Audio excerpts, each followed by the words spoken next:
My fellow Americans, I come before you tonight as a candidate for the vice presidency and as a man whose honesty and integrity has been questioned. The best and only answer to a smear is to tell the truth. I, Senator Nixon, took $18,000 from a group of my supporters. If it was morally wrong, any of that $18,000 went to Senator Nixon for my personal use.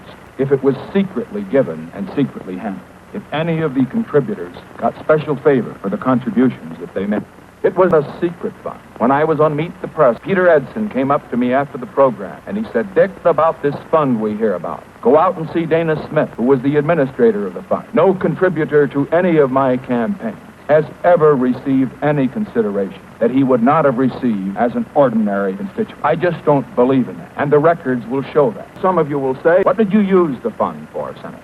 First of all, the senator gets $15,000 a year in salary. And then he gets an allowance to handle the people that work in his office. That allowance is not paid to the senator. It's paid directly to the individuals that the senator puts on his payroll. But there are other expenses which are not covered by the government. Well, then the question arises, you say, well, how do you pay for these and how can you do it legally? The first way is to be a rich man. I don't happen to be a rich man, so another way that is used is to put your wife on the payroll. My opponent does have his wife on the payroll and has had her on his payroll for the past 10 years. I have never done that. Pat Nixon has never been on the government payroll. Some of you may say, well, that's all right, Senator. That's your explanation. But have you got any proof? And I'd like to tell you this evening that just an hour ago, we received an independent audit of this entire fund. I'm proud to be able to report to you tonight, this audit is being forwarded to General Eisenhower. One other thing I probably should tell you, because if I don't, they'll probably be saying this about me, too. We did get something, a gift, after the election. A man down in Texas heard Pat on the radio mention the fact that our two youngsters would like to have a dog. And believe it or not, the day before we left on this campaign trip, we got a message from the Union Station in Baltimore saying they had a package for us.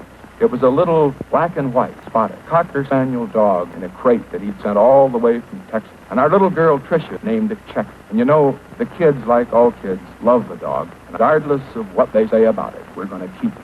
Now, I know that this is not the last of the smears. In spite of my explanation tonight, other smears will be made. And the purpose of the smears, I know, is to silence me. Well, they just don't know who they're dealing with. I intend to continue to fight. Because, you see, I love my country. And I think the only man that can save America at this time is Dwight Eisenhower. Mr. Stevenson can't clean it up. You wouldn't trust a man who made the mess to clean it up. And so I say, Eisenhower, he is the man that can clean up the mess in Washington. The only man who can lead us in this fight to rid the government of both those who are communists and those who have corrupted this government. Because Eisenhower, you can be sure, recognizes the problem and he knows how to deal with it. Eisenhower is a great man, believe me. He's a great man. And a vote for Eisenhower is a vote for what's good for America.